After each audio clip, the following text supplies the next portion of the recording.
এটা রাখ, এটা বিক্রি করে 6 লাখ টাকা পাবি। মোট 12 লাখ টাকা চেয়েছে। এটা রাখ। মা, এটা তো তোমার গয়না গো। তোর স্কুল মাস্টারটা হলে তুই আবার আমায় গয়না করিয়ে দিবি।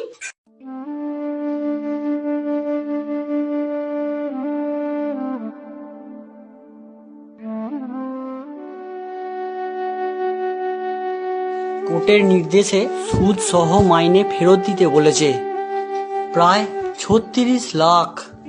কিভাবে ফেরত দেবো মা? মাসিমা,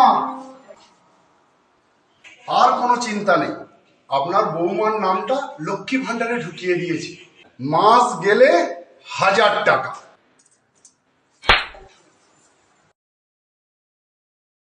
একটা প্রজন্মের ভবিষ্যৎ শেষ করে দিয়ে লক্ষ্মী ভান্ডারে 1000 টাকা দেখাচ্ছ?